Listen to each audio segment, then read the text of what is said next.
trail left from the American Civil War was one of destruction. In much of the South, homes were burned, fields lay waste, and factories leveled. The Southerners regarded the 12 years after the war as the tragic era. For many, it was a time to start anew. The end of the American Civil War brought to the South a staggering task.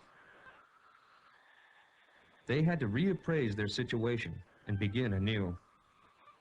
Their Confederate money was worthless. The 4 million African slaves, once the valuable property of the planters, were now freed. President Lincoln had a plan to peacefully bring the 11 Confederate states back into the Union. His plan was called Reconstruction.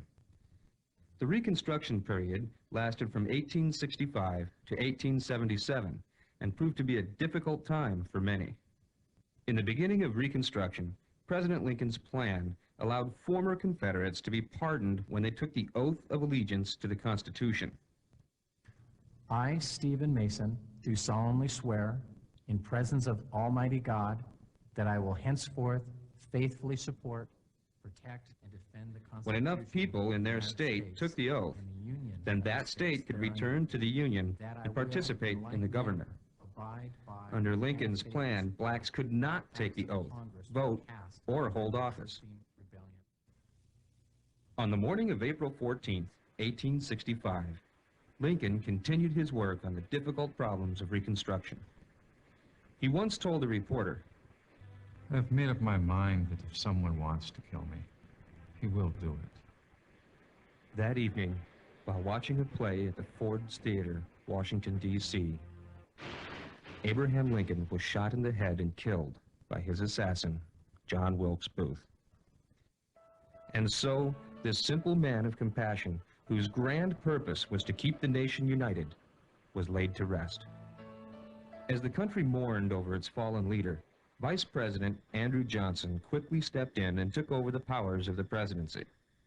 He, too, wanted to help the people of the South and continued with most of Lincoln's Reconstruction plans. Johnson soon pardoned the Confederates to help them and their states regain their powers in government. He declared that under the Constitution, they were never separated from the Union and that their legal rights should not be denied. Yet those in Congress questioned. Gentlemen, isn't the President's plan too easy on the South? It must not be forgotten that the people of these Confederate states, without just cause, rose in rebellion against the United States. They destroyed national forts, arsenals, dockyards, and waged a 4-year war against our government. And now, our illustrious President Johnson would let these former Confederates gain power once again in the South. Isn't this the ultimate treason? It is Congress who should have the power to reconstruct the South, not the President. Northerners' worst fears were that the former Confederates were attempting to bring back slavery. For example, many planters needed workers on their land. Often, blacks were offered the job to farm the planters' land in exchange for a small share of the harvested crop. This type of work was called sharecropping. Unfortunately, many planters often deceived the black workers and confined them to one plantation, much as slavery had done. In the South, from 1865 to 1866, laws called the Black Codes were made specifically to keep blacks from being free. Many communities required blacks to be off the streets by a specified hour. Other communities required special permission from their employer to enter a town. And often, blacks were not allowed to handle firearms or other weapons. The Black Codes passed by the Southerners convinced the radical Republicans in Congress that the Lincoln-Johnson plan did not help blacks. Congress challenged the president's policy and promoted their own Reconstruction laws. In 1865, the 13th Amendment to the Constitution was passed, prohibiting slavery in the United States. This was a primary benefit gained by the terrible price of the Civil War. In 1866, Congress passed the 14th Amendment, guaranteeing federal citizenship to blacks. This law declares that no state shall deprive any person of rights of life, liberty, or property without due process of law. Overall, the members of Congress believed that their Reconstruction plan, not the president's, could solve the problems of the South. Therefore, public agencies were formed and placed in the South so to eliminate the injustices toward blacks and poor whites. One particular agency, known as the Freedmen's Bureau, helped people from both races with education by setting up schools and hiring teachers from northern states. Regrettably, not all were in agreement of its cause.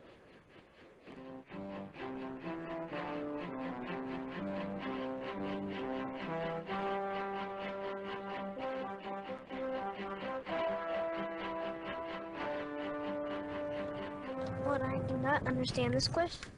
Well, which one? Let's take a look here. That. Oh, okay, let me see.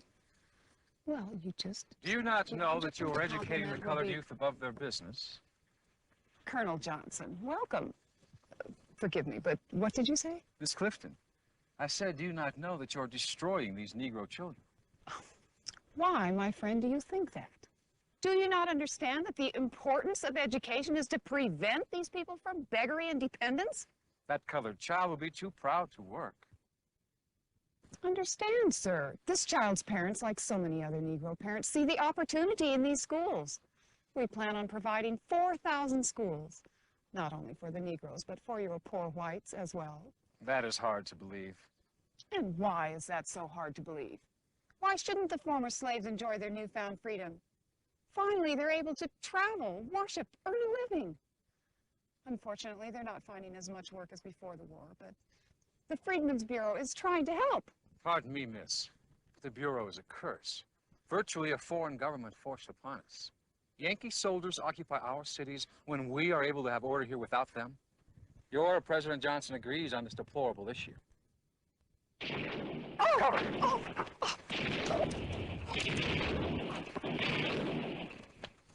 Leave, Yankee scum! You're interfering with our affairs. We don't need your kind around here.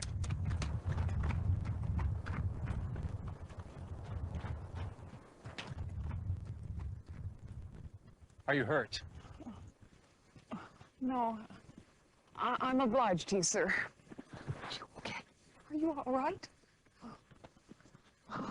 As you all know, I condemn those drunken and lawless vagabonds.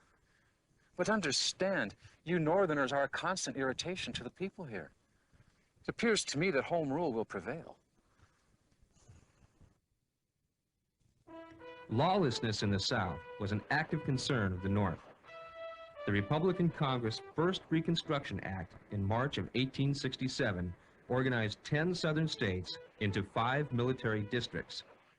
Each district was to be commanded by a general. Military rule prevailed so to protect the freedmen and Republican sympathizers. Southern states could regain their constitutional powers and end military rule only under certain conditions. The states had to hold constitutional conventions to set up their state government. They had to ratify the 14th Amendment, and they had to guarantee freedmen the right to vote.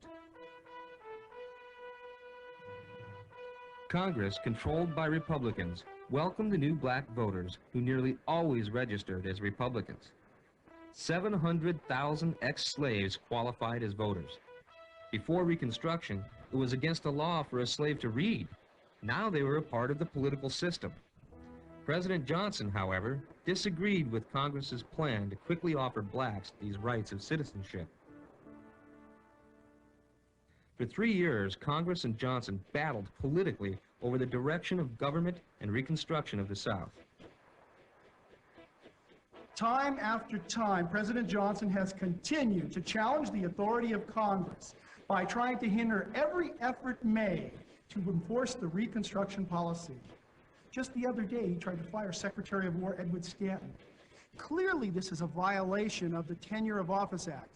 And by now, it is also clear that he will do nothing to support the freedmen in getting their rights. These acts are truly misuse of the presidency. Nevertheless, I hear that the investigating committee has found President Johnson was not guilty of any high crime or misdemeanor. Our Republican Party will do everything in our power to remove Johnson from office. Your Republican Party are considered radicals. We more moderates from the other house, although concerned, choose not to press this matter so vigorously as you radicals. Each and every day, Negroes are being threatened, injured, and even murdered. This bloodied shirt belonged to a young male Negro just 3 days ago who was murdered simply because he had more mules than a white man. These acts continue, and President Johnson does nothing to stop them. It is time that we give President Johnson the ultimate humiliation. We must impeach him and remove him from office. Mr. Senator Ross, how say you? Not guilty. In May of 1868, Andrew Johnson was impeached and came within 1 vote in the Senate of being removed from office. The country was spared the injury of removing Johnson from office, yet in the end, the president had lost the confidence of his countrymen. Later that year, the popular general, Ulysses S. Grant, was chosen to be the 18th President of the United States. Finally, in 1870, Congress ratified the 15th Amendment. It prohibited denial of the right to vote because of race or previous servitude.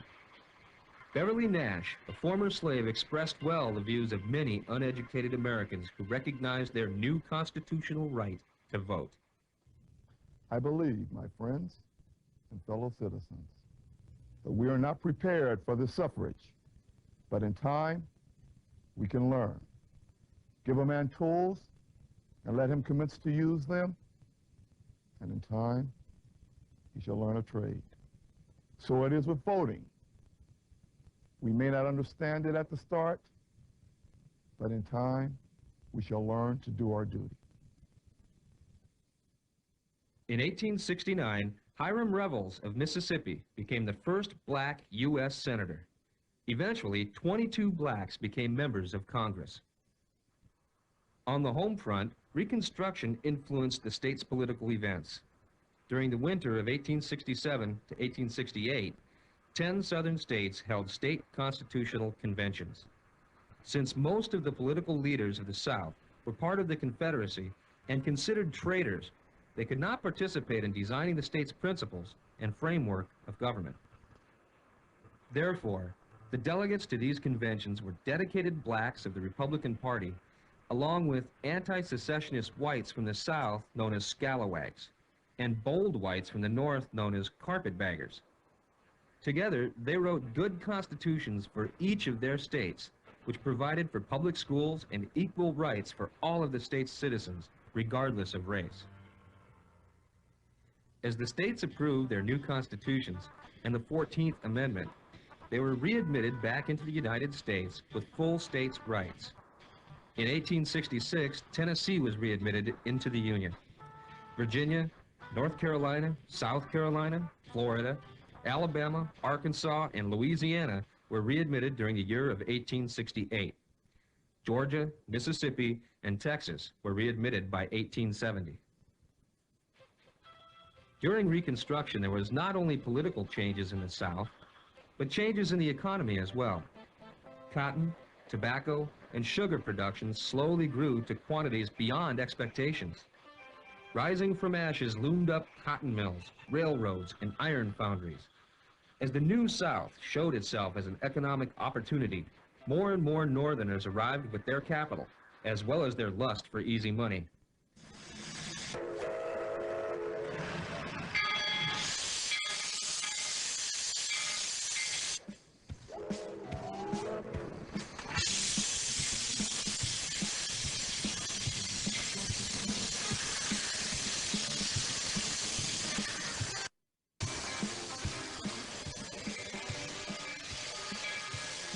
Carrying no more than a carpet sack or a suitcase, many carpetbaggers were not only known for meddling in politics, but were also known for committing fraud, bribery, and hoaxes that helped them to confiscate sums up to hundreds of thousands of dollars from states who already had small treasuries. The state is desperate, Mr. Clark. The war has depleted our treasury sorely, and the state is in great need of making money. Governor, I'm very well informed on the South's poor condition. State legislature has issued over $1 million for railroad purposes. The Springfield Railroad line must provide transportation to and from our coal mines. Now, a good railway system is critical for us to get that coal to our market. Governor, that's just a small part of the whole picture. In addition, your state will reap a handsome tax revenue from increased profits at the mines, and you'll be putting thousands of citizens to work. With your re-election coming up, that's sure to mean more votes for you. What you need is my expertise in building a railway line that'll rival those in the best northern states. But can I be assured that you have the qualifications to complete this project? As president of the Catham Railroad, I have an impeccable reputation. In fact, I and several Wall Street brokers are expanding a railroad line at this very moment for the state of North Carolina. Have the state's assembly issue me the $1 million, and I will solve all of your problems.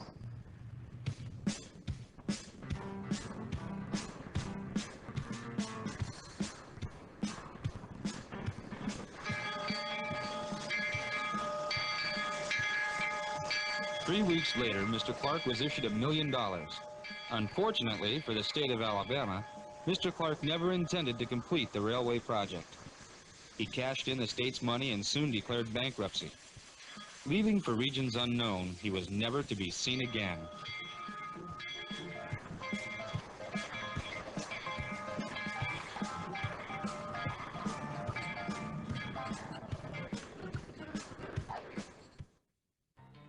Not to let their home state be ruled by freedmen, scalawags, and carpetbaggers, many secret societies evolved to stop this progress of Reconstruction. Based on the concept of white supremacy, thousands of respectable and not so respectable white citizens disguised themselves and rode at night to beat, whip, or lynch the blacks and whites promoting Reconstruction. Defending themselves as peacekeepers, horrible, violent crimes were committed by these groups known as Knights of the White Camellia, the White Brotherhood, or the Ku Klux Klan.